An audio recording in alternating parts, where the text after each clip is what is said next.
ഉണർവരുൾക ഇന്നേരം ദേവാ, ആത്മതേജസ്സിനാലേ മേവാൻ ഈ യുഗാന്ത്യവേളയിൽ വാനിൽ നിന്നു ഞങ്ങളിൽ ഉണർവരുൾക എന്നേരം ദേവാ, ആത്മതേജസ്സിനാലേ മേവാൻ ഈ യുഗാന്ത്യവേളയിൽ വാനിൽ നിന്നു ഞങ്ങളിൽ ഉണർവരുൾക എന്നേരം ദേവാ. ആണ്ടുകളാകവേ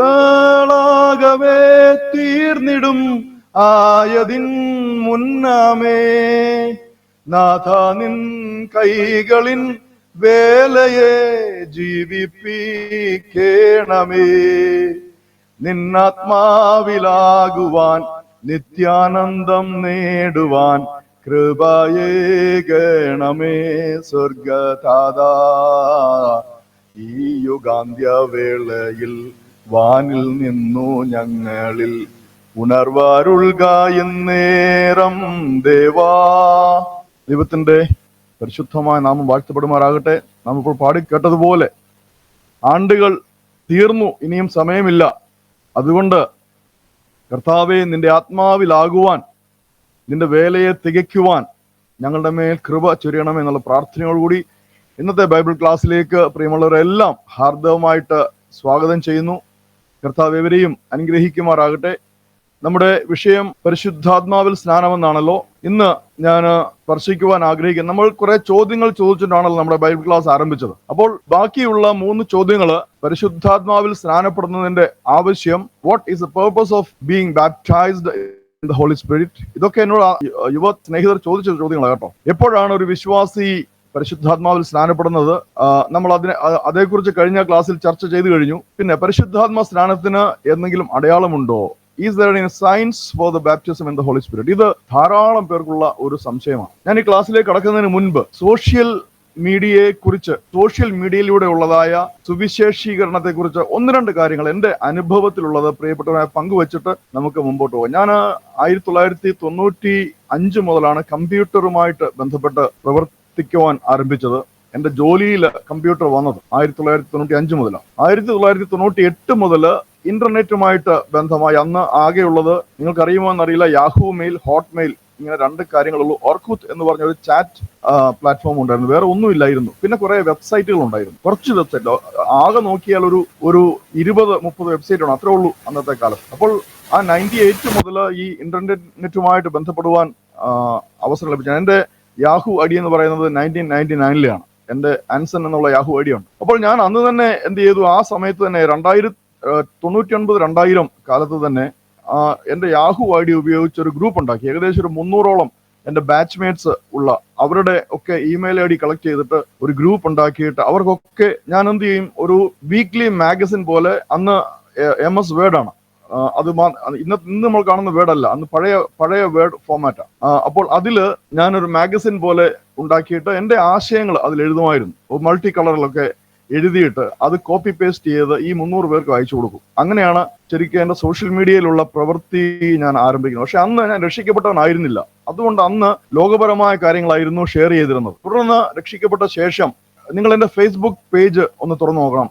ഇപ്പോഴല്ല, പിന്നീട് എൻ്റെ ഫേസ്ബുക്ക് പേജ് തുറന്നിട്ട് സ്ക്രോൾ ചെയ്യണം. അതിലൂടെ നിങ്ങൾക്ക് ആവുന്നിടത്തോളം സ്ക്രോൾ ചെയ്യണം. എൻ്റെ ഫേസ്ബുക്ക് പേജ് നോക്കിക്കഴിഞ്ഞാൽ നിങ്ങൾക്ക് ബൈബിളികമായ കാര്യങ്ങൾ മാത്രമേ കാണുവാൻ സാധിക്കൂ. വളരെ ചുരുക്കമായിട്ട് ഞാൻ മറ്റു കാര്യങ്ങൾ പോസ്റ്റ് ചെയ്യാറുള്ളൂ. അപ്പോൾ തന്നെ നിങ്ങൾക്ക് അതിൽ 1-2 ഫേമസ് പാട്ടുകാരുടെയൊക്കെ റീൽസ് കാണാൻ സാധിക്കും. ഇപ്പോൾ കഴിഞ്ഞ ദിവസം ഞാൻ ഷെയർ ചെയ്ത് കരിഷ്മ ജോസഫിന്റെ റീല് ഷെയർ ചെയ്തു. അപ്പോൾ ഒരു ചോദ്യം ഉണ്ടാകാം, ഇദ്ദേഹം എന്തിനാ ഈ പൂർണ്ണ സുവിശേഷീകരണം എന്നൊക്കെ പറഞ്ഞിരിക്കുന്ന ആളെന്തിനാ ഇങ്ങനെയൊക്കെ ചെയ്യുന്നത് എന്ന് ചോദിച്ചാൽ, ഞാൻ അങ്ങനെ ചില ചോദ്യങ്ങളും ചില കാര്യങ്ങൾ എൻ്റെ പേജിൽ പോസ്റ്റ് ചെയ്യാറുണ്ട്. അതിന്റെ പിന്നിലെ ഒരു ഉദ്ദേശം നിങ്ങളോട് പറയാനാണ് ഞാനിത് പറയുന്നത്. എന്ന് വെച്ചാൽ, ഇപ്പോൾ എല്ലാ കാര്യങ്ങളും നിയന്ത്രിക്കുന്നത് ആർട്ടിഫിഷ്യൽ ഇന്റലിജൻസ് ആണ്, മനുഷ്യരല്ല. പണ്ട് മനുഷ്യരായിരുന്നു ഈ കാര്യങ്ങളൊക്കെ നോക്കുന്നത്. എന്നാൽ ഇന്ന് അവര് മാൻ പവർ കുറച്ചിട്ട് ആർട്ടിഫിഷ്യൽ ഇന്റലിജൻസ് ഉള്ള കാര്യങ്ങൾ ചെയ്യുന്നത്. അപ്പോൾ എന്റെ പേജിലേക്ക് വിസിറ്റേഴ്സ് ഉണ്ടാകണം. അപ്പോൾ വിസിറ്റേഴ്സ് ഉണ്ടാകണമെങ്കിൽ എന്തെങ്കിലും ഒരു ഫേമസ് കാര്യം മറ്റുള്ളവർക്ക് വളരെ ആകർഷണം തോന്നുന്ന ഒരു നല്ല കാര്യം, അതും ബൈബിളികമായത് ഞാൻ എൻ്റെ പേജിൽ ഷെയർ ചെയ്യുകയാണെങ്കിൽ 2-3 ദിവസം കൊണ്ട് എൻ്റെ പേജിലേക്ക് വിസിറ്റേഴ്സ് ഭയങ്കരമായിട്ട് കൂടും. അപ്പോൾ ഞാൻ എന്ത് ചെയ്യും, ഈ 2-3 ദിവസം കഴിയുമ്പോൾ ഒരു വിഷയം, ഒരു ബൈബിൾ ക്ലാസ്, ഇങ്ങനെയുള്ള വിഷയങ്ങൾ, ഇതേക്കുറിച്ചുള്ള ചോദ്യങ്ങൾ ഞാൻ എൻ്റെ പേജിൽ പോസ്റ്റ് ചെയ്യും. അങ്ങനെ വരുമ്പോൾ എൻ്റെ ഈ പേജ് വിസിറ്റ് ചെയ്ത മിക്കവാറും എല്ലാവർക്കും ഈ മെറ്റ AI അതിന് നോട്ടിഫിക്കേഷൻ അയക്കും. അങ്ങനെയാണ് ധാരാളം ഡിസ്കഷനുകൾ നിങ്ങൾക്ക് എൻ്റെ പേജിൽ കാണാൻ സാധിക്കും. അപ്പോൾ ഞാൻ പറഞ്ഞ മനസ്സിലായല്ലോ, നമ്മൾക്ക് കിട്ടിയിരിക്കുന്നതായ എല്ലാ സാഹചര്യങ്ങളും നമ്മുടെ കർത്താവിനെ ഉയർത്തുവാനും കർത്താവിനെ കുറിച്ച് മറ്റുള്ളവർ പറയുവാനും ബൈബിൾ മറ്റുള്ളവരെ പഠിപ്പിക്കുവാനും നമ്മൾ ഉപയോഗിക്കണം. നിങ്ങൾക്ക് എൻ്റെ പേജിൽ വേർഡ്ലി ആയിട്ടുള്ള ഒരു കാര്യം കാണാൻ സാധിക്കുകയില്ല. നിങ്ങൾ ആദ്യം മുതൽ അവസാന ദിവസം, ഏകദേശം 2012 ഞാൻ എൻ്റെ പുതിയ പേജ് തുറക്കുന്നത്. ഞാൻ ആദ്യത്തെ പേജ് സ്റ്റാർട്ട് ചെയ്ത് 2007 അത് ഞാൻ ഡിലീറ്റ് ചെയ്തു. കാരണം അതിനകത്ത് ഒരു വേർഡ്ലി കാര്യങ്ങളുണ്ടായിരുന്നു. ഞാൻ രക്ഷിക്കപ്പെട്ട് കഴിഞ്ഞാണ് എൻ്റെ പുതിയ ഫേസ്ബുക്ക് പേജ് തുറക്കുന്നത്. ഞാൻ കൂടുതലും ഫേസ്ബുക്കിലും യൂട്യൂബിലുമാണ് ഇന്റർനെറ്റ് സമയം ചെലവഴിക്കുന്നത്. അപ്പോൾ ഇക്കാര്യം പ്രിയപ്പെട്ടവർ മനസ്സിലാക്കുക, നമ്മളെ കൊണ്ട് ധാരാളം കാര്യങ്ങൾ ചെയ്യുവാൻ സാധിക്കും. ഞാൻ ചെറിയ സാക്ഷ്യം പറഞ്ഞോട്ടെ, അപ്പോൾ നിങ്ങൾക്ക് അത് വ്യക്തമാവും. ഞാൻ ഈ വിഷയം പരിശുദ്ധാത്മാവിലുള്ള സ്നാനം കഴിഞ്ഞ 2 വർഷങ്ങളായിട്ട് എൻ്റെ ഫേസ്ബുക്ക് പേജിൽ പോസ്റ്റ് ചെയ്തുകൊണ്ടിരിക്കുകയാണ്.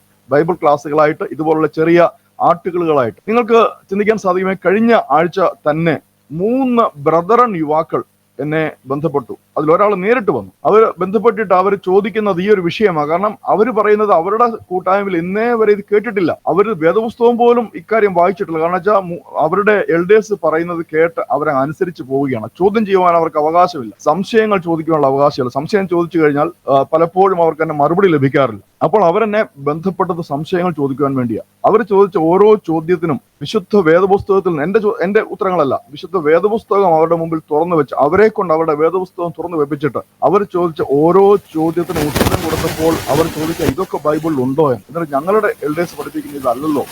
അപ്പോൾ ഓർത്ത് നോക്കി, നമുക്ക് എത്രമാത്രം നമ്മുടെ സ്നേഹിതരെ, മറ്റുള്ളവരെ ഈ സോഷ്യൽ മീഡിയയിലൊക്കെ ഇൻഫ്ലുവൻസ് ചെയ്യാൻ സാധിക്കുന്നു. അതൊക്കെ നമുക്ക് ചെയ്യാവുന്നതൊക്കെ കർത്താവിന് വേണ്ടി ഉപയോഗപ്പെടുത്തുവാൻ പ്രിയമുള്ളവരെ എല്ലാം നാം ഇപ്പോൾ പാടിക്കേട്ടതുപോലെ എല്ലാവരെയും കർത്താവ് സഹായിക്കണം. ഇന്നത്തെ ക്ലാസ്സിലേക്ക് പ്രവേശിക്കാം. അപ്പോൾ ഇന്നത്തെ ചോദ്യമായിരുന്നു പരിശുദ്ധാത്മാവിൽ സ്നാനപ്പെടുന്നതിന്റെ ആവശ്യം. അതവിടെ നിൽക്കട്ടെ. ഞാൻ അടുത്ത പേജിലേക്ക് കടക്കാണ്. എപ്പോഴാണ് ഒരു വിശ്വാസി പരിശുദ്ധാത്മാവിൽ സ്നാനപ്പെടുന്നത്? പരിശുദ്ധാത്മ സ്നാനത്തിന് എന്തെങ്കിലും അടയാളമുണ്ടോ? ഈ 2 കാര്യങ്ങൾ നമ്മൾ ചർച്ച ചെയ്തിട്ട് മുൻപോട്ട് പോകും. അതിന് മുമ്പായിട്ട് ഞാൻ എല്ലാ ക്ലാസ്സിലും ചെയ്യുന്നത് പോലെ പ്രിയമുള്ളവരുടെ ഒരു കാര്യം ചോദിക്കട്ടെ. നിങ്ങൾക്ക് കഴിഞ്ഞ 2 ക്ലാസ്സുകൾ നിങ്ങൾ കേട്ടതിൽ എന്തെങ്കിലും ഒരു സംശയമുണ്ടെങ്കിൽ നിങ്ങൾക്ക് അതിപ്പോൾ ചോദിക്കാം. ഇപ്പോൾ ചോദിക്കാൻ സാധിച്ചില്ല എങ്കിൽ പ്രിയ സ്റ്റീഫൻ ബ്രദറിന് നിങ്ങൾക്ക് ആ മെസ്സേജ് വാട്സാപ്പ് ചെയ്ത് കൊടുത്താൽ അദ്ദേഹം അതൊരു ക്വസ്റ്റ്യൻ ബാങ്കായിട്ട് നമുക്കത് പിന്നീട് ക്ലാസ്സിൽ എടുക്കാം. പക്ഷെ നമ്മളിപ്പോൾ ഈ ക്ലാസ് കേട്ടുകൊണ്ടിരിക്കുമ്പോൾ ആർക്കെങ്കിലും എന്തെങ്കിലും സംശയം ചോദിക്കുവാനുണ്ടെങ്കിൽ ഇപ്പോൾ ചോദിക്കാനുള്ള അവസരമാണ്. കർത്താവ് നമ്മെ എല്ലാം അനുഗ്രഹിക്കട്ടെ. പക്ഷേ ഒരു ഡൗട്ട് ഉണ്ടായിരുന്നു. നമ്മള് അപ്പോസ്തല പ്രവൃത്തിക്കകത്ത് ഈ വിഷയം ക്ലാസ് എടുക്കുന്ന സമയത്ത് അപ്പോസ്തല പ്രവൃത്തി 2:7 ഒരു വാക്യമാണ്, എല്ലാവരും ഭ്രമിച്ചു ആശ്ചര്യപ്പെട്ടു, ഈ സംസാരിക്കുന്നവരെല്ലാം ഈ ഗലീലക്കാരല്ലയോ? പിന്നെ നാം ഓരോരുത്തർ ജനിച്ച നമ്മുടെ സ്വന്തം ഭാഷയിൽ അവർ സംസാരിച്ച് കേൾക്കുന്നത് എങ്ങനെ? അന്യഭാഷ പറയുന്നത് അപ്പം അവർ ഈ ലോകത്തിലുള്ള ഒരു ഭാഷയായിട്ടാണോ അപ്പം അവർ അത് കേട്ടത്, അതോ നമ്മൾ സംസാരിക്കുന്നത് ഈ ലോകത്തിലുള്ള ഒരു ഭാഷയായിട്ടാണോ എന്നുള്ളൊരു ഡൗട്ട് എനിക്ക് ഇത് വായിച്ചപ്പം ഉണ്ടായി. അത് ചോദിക്കണമെന്ന് തോന്നി. അതുകൊണ്ടാണ് അങ്ങനെ ഒരു ക്വസ്റ്റ്യൻ. വളരെ വളരെ നല്ലൊരു ചോദ്യമാണ് ഇത്. അന്യഭാഷയെ കുറിച്ചുള്ള ചോദ്യമാണ്. എന്ന് വെച്ചാൽ പരിശുദ്ധാത്മ സ്നാനത്തിൽ ഉള്ള ഒരു അടയാളമാണ് അന്യഭാഷ. അത് നമ്മളെല്ലാം അറിഞ്ഞിരിക്കണം.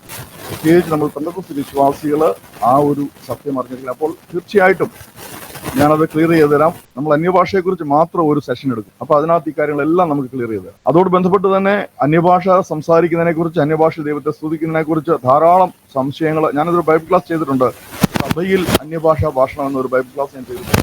നിങ്ങൾക്ക് കൂടുതൽ ഇതേക്കുറിച്ച് അറിയാൻ സമയമുള്ളവർ ബേത്ഥാനിയ ഗോസ്പൽ മിനിസ്ട്രി എന്നുള്ള ബൈബിൾ യൂട്യൂബ് ചാനലിൽ ഏകദേശം ഒരു 142 ബൈബിൾ ക്ലാസ്സുകളുണ്ട്. അതിനകത്ത് നിങ്ങൾ പ്ലേലിസ്റ്റിൽ പോയി കഴിഞ്ഞാൽ അതർ ടങ്സ് എന്നും പരിശുദ്ധാത്മ സ്നാനം എന്നൊക്കെ പറഞ്ഞുള്ള പ്ലേലിസ്റ്റിൽ നിങ്ങൾക്ക് കാണാൻ സാധിക്കും. അതിനകത്ത് നിങ്ങൾക്ക് സമയമുണ്ടെങ്കിൽ അത് കാണാം. ഞാൻ ഇവിടെ അത് ക്ലിയർ ചെയ്യാം തീർച്ചയായിട്ടും. കേട്ടോ, വളരെ സന്തോഷം. ഇനി ആർക്കെങ്കിലും Pastor, വേറെ ഒരു ചോദ്യം.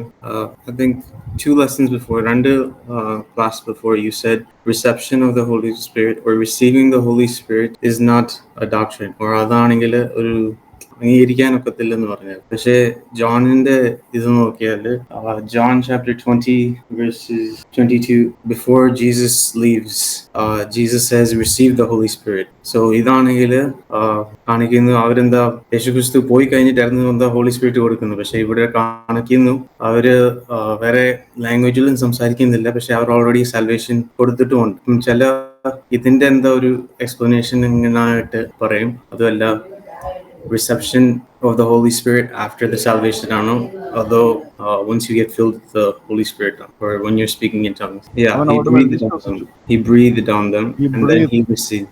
Yeah, he breathed on them and said he received the Holy Spirit. അവിടെ തന്നെ ജോൺ ചാപ്റ്റർ 7 അവിടെ ഒരു കാര്യമുണ്ട്, ഇതുവരെയും പരിശുദ്ധാത്മാവ് വന്നിട്ടില്ലായിരുന്നു. കാരണം യേശു തേജസ്കരിക്കപ്പെട്ടിട്ടില്ലായിരുന്നു. He was not glorified.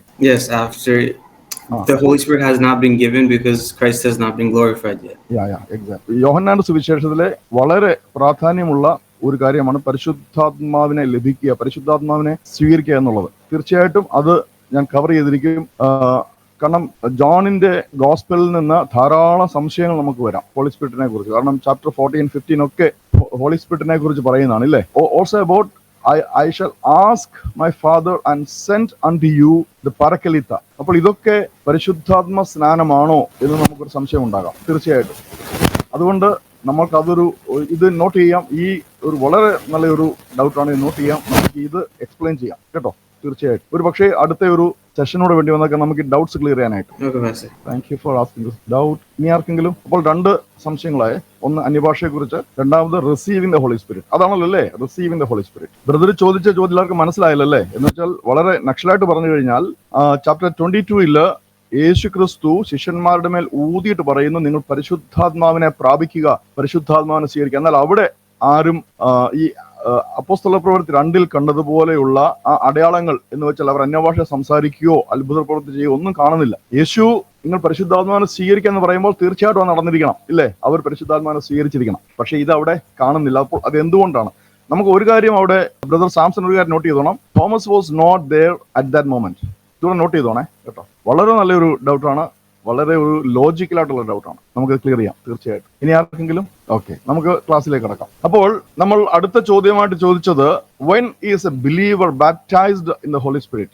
എപ്പോഴാണ് ഒരു വിശ്വാസി പരിശുദ്ധാത്മാവിൽ സ്നാനപ്പെടുന്നത്? വിശുദ്ധ വേദപുസ്തകത്തിൽ നിന്ന് തന്നെ നമുക്ക് 2 ഇൻസ്റ്റൻസസ് കാണുവാൻ സാധിക്കും. There are 2 situations given in the Holy Bible about the Holy Spirit coming upon a believer. അല്ലെങ്കിൽ the Holy Spirit given as promised by the Father. ഞാൻ അതുകൊണ്ട് 2 കാര്യങ്ങളിൽ വളരെ ഊന്നൽ കൊടുത്തത് നിങ്ങൾ ശ്രദ്ധിച്ചെങ്കിൽ, 1, Holy Spirit is poured upon a believer. 2, it was the promise of God fulfilled upon the believer. അപ്പോൾ ഈ 2 കാര്യങ്ങൾ നമ്മൾ പരിശുദ്ധാത്മ സ്നാനത്തെ കുറിച്ച് വ്യക്തമായിട്ട് മനസ്സിലാക്കണം. Why? Because Jesus said so.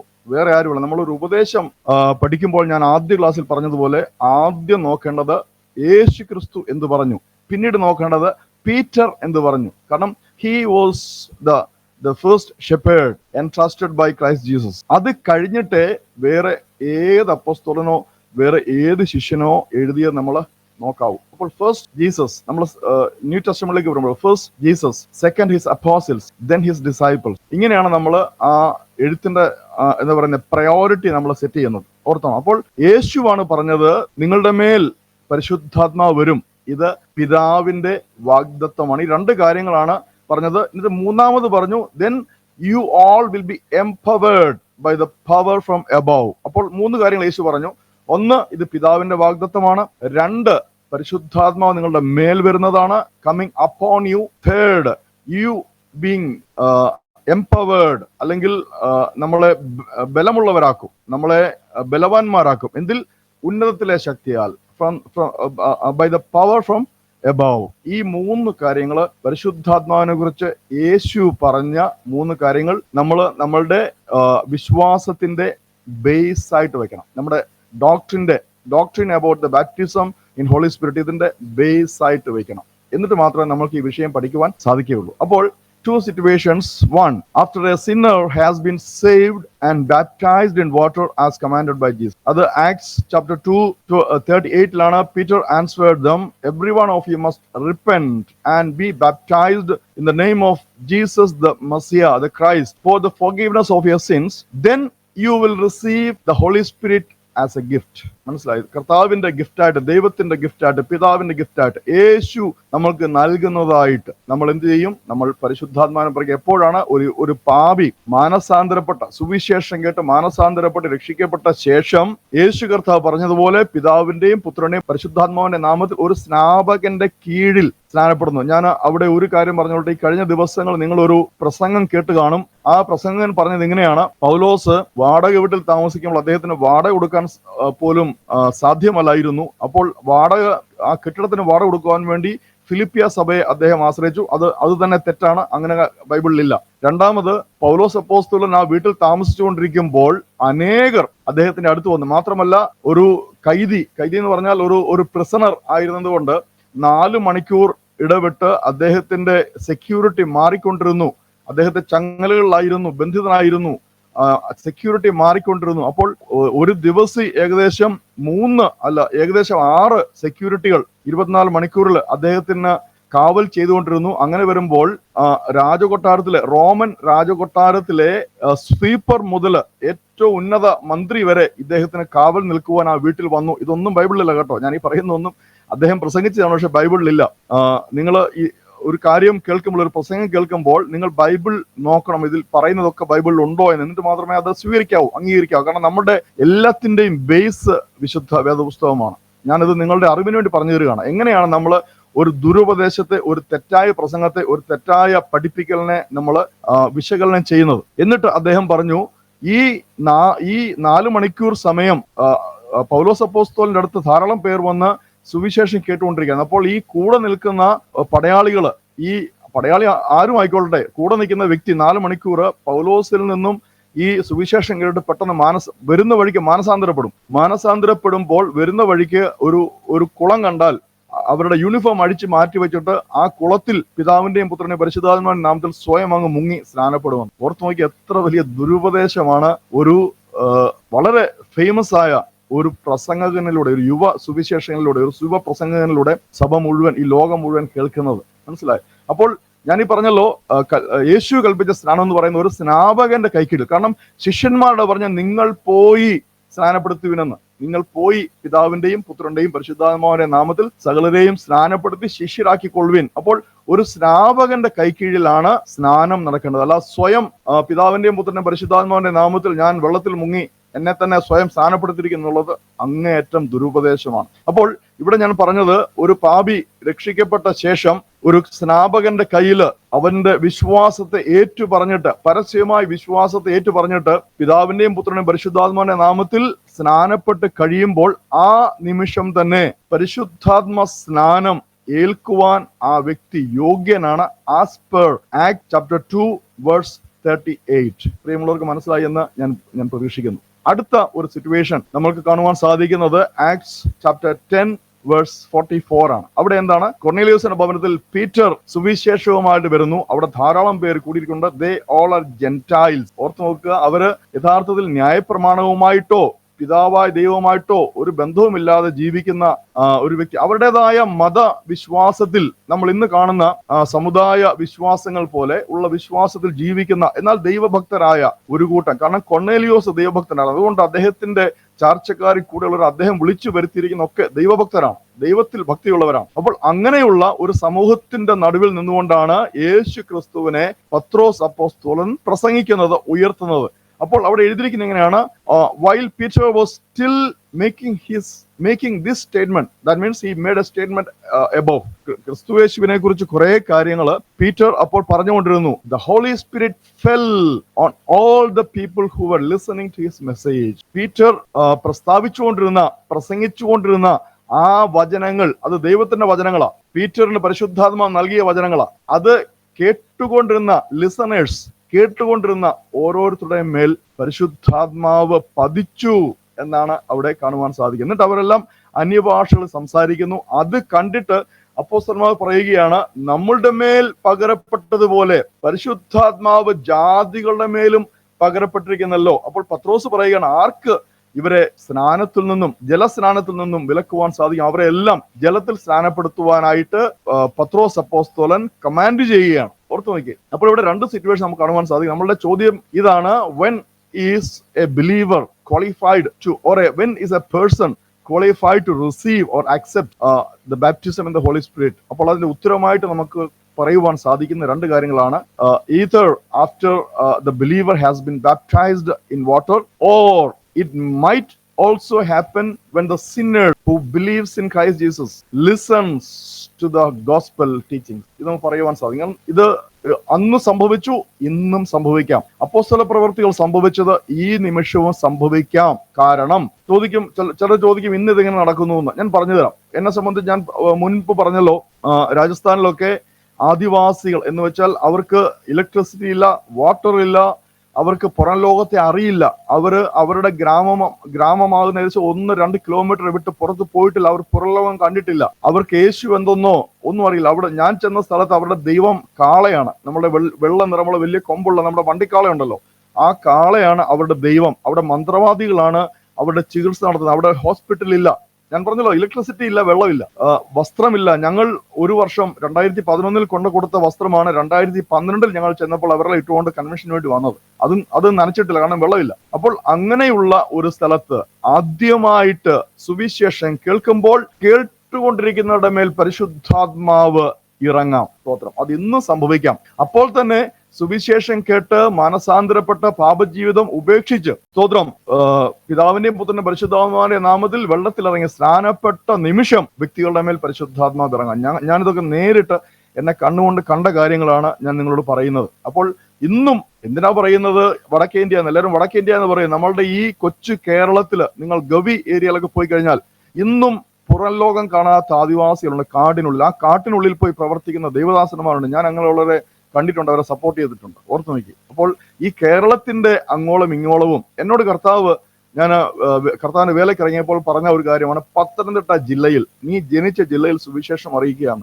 ഞാൻ ആദ്യത്തെ 3 മാസങ്ങൾ ഈ പത്തനംതിട്ട ജില്ലയിലാണ് സുവിശേഷം അറിയിച്ചത്. ഞാൻ അങ്ങോളം ഇങ്ങോളം പത്തനംതിട്ട ജില്ലയിൽ എനിക്കൊരു ചെറിയ സ്കൂട്ടി ഉണ്ടായിരുന്നു. ആ സ്കൂട്ടിയിൽ TVS സ്കൂട്ടി, ആ TVS സ്കൂട്ടിയിൽ വെളുപ്പിനെ 4 മണിക്ക് ട്രാക്റ്റുമായിട്ട് പോകുമായിരുന്നു. അങ്ങോളം ഇങ്ങോളം യാത്ര ചെയ്ത് ട്രാക്റ്റ് വിതരണം ചെയ്ത് പത്തനംതിട്ട ജില്ലയിൽ എനിക്ക് എത്താവുന്നിടത്തോളം. അവസാനം ഞാൻ ഒരു സ്ഥലം വിട്ടുപോയത് ശബരിമലയാണ്. അവിടെ ആ ശബരിമലയുടെ മുകളിൽ എനിക്ക് കയറുവാൻ സാധിച്ചില്ല. അതിനുള്ള എല്ലാ സൗകര്യങ്ങളും റെഡിയാക്കി അതിനോട് ദേവദാസിനെ കണ്ട് കാര്യങ്ങൾ ചോദിച്ച് അങ്ങനെ ഇരിക്കുമ്പോഴാണ് കർത്താവ് ഒരു പ്രവചനത്തിലൂടെ എന്നെ അബുദാബിയിലേക്ക് കർത്താവിന്റെ വേലയ്ക്കായിട്ട് അയക്കുന്നത്.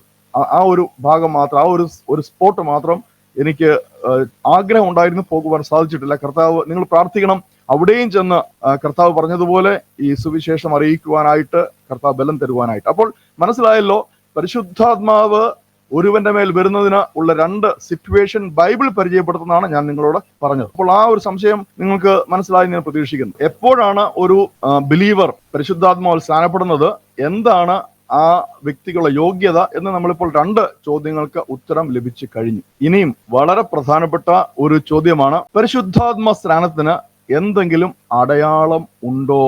പരിശുദ്ധാത്മ സ്നാനത്തിന് അടയാളം ഉണ്ടോ എന്നൊരു ചോദ്യം നമ്മൾ ചോദിക്കേണ്ടതാണ്. Is there any signs for the baptism in the Holy Spirit? ഇത് ധാരാളം പേര് തെറ്റിദ്ധരിക്കുന്നതും ധാരാളം പേര് ചോദിക്കുവാൻ മടിക്കുന്നതും എന്നാൽ ധാരാളം പേര് ഇതിന് വിപരീതമായി സംസാരിക്കുന്നതുമായ ഒരു വിഷയമാണ്. ചിലർ പറയുന്നു അങ്ങനെ ഒരു സംഗതിയേ ഇല്ല, നിങ്ങൾ അറിയത്തു പോലുമില്ല. നിങ്ങൾ രക്ഷിക്കപ്പെടുന്ന നിമിഷം പരിശുദ്ധാത്മാവ് നിങ്ങളുടെ മേൽ വരുന്നു, നിങ്ങൾ പരിശുദ്ധാത്മാവിൽ സ്നാനപ്പെടുന്നു, നിങ്ങൾ പിന്നെ ഒരു നല്ല വിശ്വാസിയായിട്ട്, ഒരു സുവിശേഷകനായിട്ട് നിങ്ങളുടെ ശിഷ്ടകാലം ജീവിക്കുന്നു. ഇതാണ് ഒരു കൂട്ടർ പഠിപ്പിക്കുന്നത്. ഒരു കൂട്ടർ പഠിപ്പിക്കുന്നത്, നിങ്ങളെ വളരെ ശിശുവായിരിക്കുമ്പോൾ തന്നെ നിങ്ങളൊരു ക്രിസ്തീയ ഭവനത്തിൽ ജനിച്ചതുകൊണ്ട് ഏകദേശം 8-ാം ദിവസം അല്ലെ 10-ാം ദിവസം നിങ്ങളെ ഒരു പുരോഹിതൻ വെള്ളം തളിച്ചോ വെള്ളം ഒഴിച്ചോ നിങ്ങളെ സ്നാനപ്പെടുത്തിയിട്ട് ആ കുഞ്ഞിന്റെ മേൽ ഒരു തൈലം പൂശുമ്പോൾ ആ കുഞ്ഞിന്റെ മേൽ പരിശുദ്ധാത്മാവ് വന്നു കഴിഞ്ഞു, ആ നിമിഷം മുതൽ ആ കുഞ്ഞ് ദൈവത്തിനുള്ളതാണ്. ഇങ്ങനെ ഇത് 2 വ്യത്യസ്തമായ വിപരീത പഠിപ്പിക്കാൻ ഞാൻ ആദ്യത്തെ ക്ലാസ്സിലും പറഞ്ഞു. അപ്പോഴാണ് ഈ ചോദ്യം വരുന്നത്, അങ്ങനെ ഞാൻ മുമ്പ് പറഞ്ഞ 2 കൂട്ടർ പരിശുദ്ധാത്മാവിൽ സ്നാനപ്പെട്ടു എങ്കിൽ ഈ പരിശുദ്ധാത്മ സ്നാനത്തിന് എന്തെങ്കിലും അടയാളമുണ്ടോ? ഉണ്ടെങ്കിൽ അത് അവരിൽ പ്രകടമായോ ആ നിമിഷം എന്നുള്ളൊരു ചോദ്യമാണ്. ഇതെങ്ങനെയാണ് ഒരു വ്യക്തി പരിശുദ്ധാത്മാവിൽ സ്നാനപ്പെട്ടവനോ എന്ന് നോക്കി നിൽക്കുന്നവർക്ക് മനസ്സിലാക്കുവാൻ സാധിക്കുമോ, അല്ലെങ്കിൽ ആ വ്യക്തിക്ക് മനസ്സിലാക്കുവാൻ സാധിക്കുമോ? ഇത് ഞാൻ 2 വർഷങ്ങൾക്ക് മുമ്പ് ചോദിച്ച ഒരു ചോദ്യമാണ്. ഇന്നും സമൂഹ മാധ്യമങ്ങളിൽ ഈ പരിശുദ്ധാത്മ സ്നാനത്തെക്കുറിച്ച് എന്നെ പഠിപ്പിക്കുവാൻ വരുന്നവരോട്, അനേകർ എന്നെ പഠിപ്പിക്കുവാൻ വരും കേട്ടോ, യുവതലമുറയിലുള്ളവരും പ്രായമുള്ളവരും അനേകർ എന്നെ ഇതേ പഠിപ്പിക്കാൻ വരും. ഞാനത് ശ്രദ്ധയോടെ കേൾക്കും.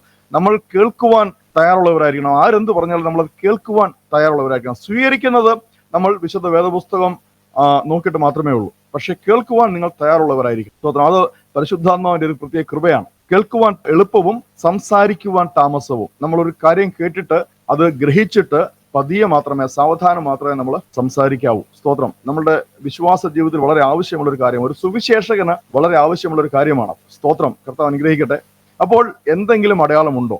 ഞാനതിന് അവർക്കെല്ലാം ഉത്തരം കൊടുക്കുന്നത്, അവരോട് ചോദിക്കും ഞാനിത് എന്തെങ്കിലും അടയാളമുണ്ടോ? അപ്പോൾ അവർ പറയും അങ്ങനെ അടയാളങ്ങളൊന്നും ഇല്ല എന്ന്, വിശുദ്ധ വേദപുസ്തകം അങ്ങനെ പഠിപ്പിക്കുന്നില്ല എന്ന ഒരു ഉത്തരം അവർ തരും. അത് അവരുടെ ന്യായം അവർക്ക് ഉറപ്പിക്കുവാൻ വേണ്ടിയാണ്. പക്ഷേ ഞാൻ അവരോടൊക്കെ പറയുന്ന ഒരു കാര്യമാണ്, throughout the Holy Bible, every instance when the Holy Spirit or the Spirit of God fell on a person or came upon a person, any one of the following signs happened on the spot. അപ്പോൾ തന്നെ, അത് പ്രത്യേകം ഓർത്തോണം, പരിശുദ്ധാത്മാവ്, ദൈവാത്മാവ് ഒരു മനുഷ്യന്റെ മേൽ എപ്പോഴൊക്കെ ഇറങ്ങിയോ, വിശുദ്ധ വേദപുസ്തകത്തിൽ നമ്മൾ ഉൽപ്പത്തി മുതൽ വെളിപ്പാട് വരെ പഠിച്ചാൽ, ഈ പഴയ നിയമത്തിലുള്ളത് പരിശുദ്ധാത്മ സ്നാനം ഞാൻ പറയില്ല കേട്ടോ. ഞാൻ പറയുന്നത് whenever the Holy Spirit descends അല്ലെങ്കിൽ comes upon a person, what happens at that moment, ആ സ്പോട്ടിൽ എന്ത് സംഭവിക്കുന്നു എന്നുള്ളതാണ്. അപ്പോൾ താഴെ പറയുന്ന 3 കാര്യങ്ങള് വിശുദ്ധ വേദപുസ്തകം സാക്ഷ്യപ്പെടുത്തുന്ന, ടെസ്റ്റിഫൈ ചെയ്യുന്നതാണ്. എന്തൊക്കെയാണ്? The person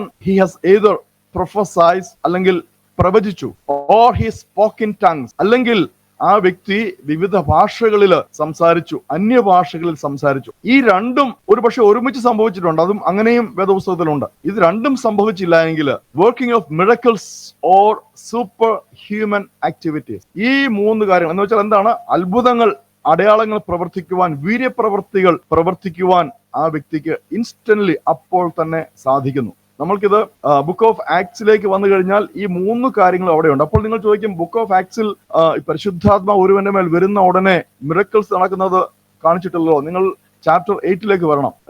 സമരിറ്റൻസിന്റെ മേൽ പരിശുദ്ധാത്മ വന്നപ്പോൾ അവിടെ നിന്ന ശിമയോൻ, സൈമൺ എന്ന് പറയുന്ന മന്ത്രവാദിക്ക് കണ്ട് മനസ്സിലാക്കുവാൻ സാധിച്ചു അവർ ഓരോരുത്തരുടെ മേൽ പരിശുദ്ധാത്മ വന്നുവെന്ന്. അവിടെ എന്തൊക്കെ സംഭവിച്ചെന്ന് എഴുതിയിട്ടില്ല. അവിടെ അവർ പ്രൊഫസൈസ് ചെയ്തു എന്ന് നമുക്ക് പറയാൻ പറ്റില്ല, കാരണം വെച്ചാൽ അത് വേദപുസ്തകത്തിൽ എഴുതിയിട്ടില്ല. രണ്ടാമത് അവര് ടങ്സിൽ, അന്യഭാഷകൾ സംസാരിച്ചു എന്ന് അവിടെ എഴുതിയിട്ടില്ല. അതുകൊണ്ട് നമുക്കത് വാദിക്കാൻ പറ്റില്ല. പക്ഷേ the onlookers understood that something happened on them. That means miracles happened. അത് നമുക്ക് നിരാകരിക്കാൻ പറ്റില്ല. നമുക്ക് കാണത്തക്ക വിധത്തിൽ പെർസീവബിൾ ആയിട്ട് something happened on each of them. Philipose സുവിശേഷം ഘോഷിച്ചപ്പോൾ, അതിന് മുമ്പ് തന്നെ അവിടെ സുവിശേഷം ഘോഷിച്ചിട്ടുണ്ട്. ആരിലൂടെയാണെന്ന് അറിയാമോ? The Samaritan woman.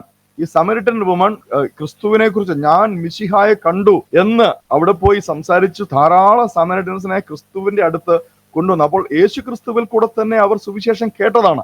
അത് ഫിലിപ്പോസിലൂടെ ഒന്നുകൂടെ കേട്ടപ്പോൾ ആ പട്ടണം മുഴുവൻ ക്രിസ്തുവിൽ വിശ്വസിച്ചു എന്നാണ് എഴുതപ്പെട്ടിരിക്കുന്നത്. എന്നിട്ട് അവർ സ്നാനപ്പെട്ടു. അപ്പോൾ അവർ രക്ഷിക്കപ്പെട്ടു, അവർ സ്നാനപ്പെട്ടു. അതിനുശേഷം യെരുശലേമിൽ നിന്ന് അപ്പോസ്തലന്മാർ വരുവാനായിട്ട് അവർ കാത്തിരുന്നു. അവർ കാത്തിരുന്നത് അപ്പോസ്തലന്മാരെ അല്ല, യഥാർത്ഥത്തിൽ അവർ കാത്തിരുന്നത് പരിശുദ്ധാത്മാവിൽ സ്നാനപ്പെടുവാൻ വേണ്ടിയാണ്. അപ്പോൾ അപ്പോസ്തലന്മാർ യെരുശലേമിൽ നിന്ന് അവർ വന്ന് ഇവരുടെ ഓരോരുത്തരുടെ മേൽ കൈവച്ച് പ്രാർത്ഥിച്ചപ്പോൾ അവരെല്ലാം പരിശുദ്ധാത്മാവിൽ സ്നാനപ്പെട്ടു. അത് കണ്ടു നിന്നവർക്ക് മനസ്സിലാക്കുവാൻ സാധിച്ചു, ഇവർക്കെല്ലാം പരിശുദ്ധാത്മാവിനെ ലഭിച്ചു. അപ്പോൾ തീർച്ചയായിട്ടും ഈ കാര്യം വളരെ വ്യക്തമായിരിക്കണം. നമ്മൾക്ക് ഇൻസ്റ്റന്റ്ലി കുറച്ചു നാൾ കഴിഞ്ഞിട്ട് നമ്മളുടെ ഉള്ളിൽ സ്നേഹം വർദ്ധിച്ച്, നമ്മളുടെ ഉള്ളിൽ കരുണ ഉണ്ടായിട്ട്, മേഴ്സി ഉണ്ടായിട്ട് നമ്മൾ ധാരാളം ചാരിറ്റി പ്രവർത്തനങ്ങൾ ചെയ്യുന്നതോ, അല്ലെങ്കിൽ നമ്മളുടെ സഹോദരന്മാരുടെ പോയി ക്ഷമ ചോദിക്കുന്നതോ, നമ്മുടെ കൂട്ടു സഹോദരങ്ങളെ സ്നേഹിക്കുന്നതോ അല്ല. All those are fruit of the Holy Spirit. അതൊക്കെ എന്താണ്?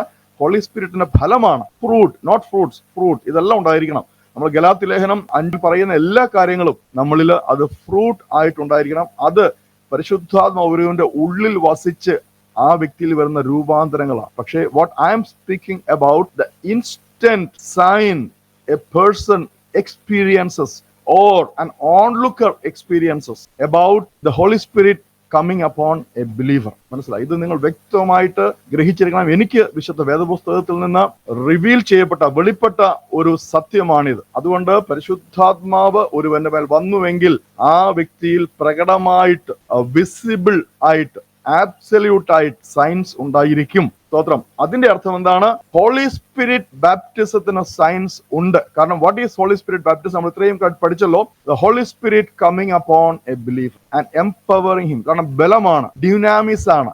ഡിനാമിസ് എന്നുള്ളതിൽ നിന്ന് ഡൈനാമൈറ്റ് വന്നിരിക്കുന്നത്. അപ്പോൾ ഒരു ഡൈനാമൈറ്റ് പൊട്ടുമ്പോൾ തീർച്ചയായിട്ടും എന്തുണ്ട്? അവിടെ വിസിബിൾ സയൻസ് ഉണ്ട്. അവിടെ നമ്മൾക്ക് കേൾക്കാം, നമ്മൾക്ക് കാണാം. അപ്പോൾ ഈ ഉയരത്തിൽ നിന്നും അത്യന്ത ശക്തി ഒരു ബിലീവറിന്റെ മേൽ ഇറങ്ങിക്കഴിയുമ്പോൾ നോക്കി നിൽക്കുന്നവർക്ക് കാണുവാനും കേൾക്കുവാനും സാധിക്കും. ഇത് എനിക്ക് ബൈബിളിൽ നിന്ന് റിവീൽ ചെയ്ത് കിട്ടിയ ഒരു കാര്യം. ഇതിനെതിരായിട്ട് ആർക്കെങ്കിലും എന്തെങ്കിലും പറയാനുണ്ടെങ്കിൽ തീർച്ചയായിട്ടും പറയുവാനുള്ള, എന്നെ പറഞ്ഞ് മനസ്സിലാക്കുവാനുള്ള പൂർണ്ണമായ സ്വാതന്ത്ര്യം ഉണ്ട് കേട്ടോ. I give full freedom. ഞാനൊരു വലിയ പാർട്ടിയായിട്ട് ഇവിടെ നിന്ന് നിങ്ങൾക്ക് പഠിപ്പിക്കില്ല. ഞാൻ വായിച്ച് ഗ്രഹിച്ച കാര്യങ്ങൾ എനിക്ക് എന്റെ ഹൃദയത്തിനുള്ളിൽ റിവീൽ ചെയ്യപ്പെട്ട കാര്യം ഞാൻ നിങ്ങളുമായിട്ട് ഷെയർ ചെയ്യുകയാണ്. തീർച്ചയായിട്ടും നിങ്ങൾക്ക് അത് എനിക്ക് എക്സ്പ്ലെയിൻ ചെയ്തു തരാം. ക്ലാസ്സിൽ ഞാൻ ഷെയർ ചെയ്യുവാനായിട്ട് ആഗ്രഹിച്ചത് ഞാൻ നോട്ട് ചെയ്ത് വെച്ചിരുന്നത് തീർച്ചയായിട്ടും നിങ്ങളുമായിട്ട് ഷെയർ ചെയ്തു. അപ്പോൾ ഇന്നെന്തൊക്കെയായിരുന്നു?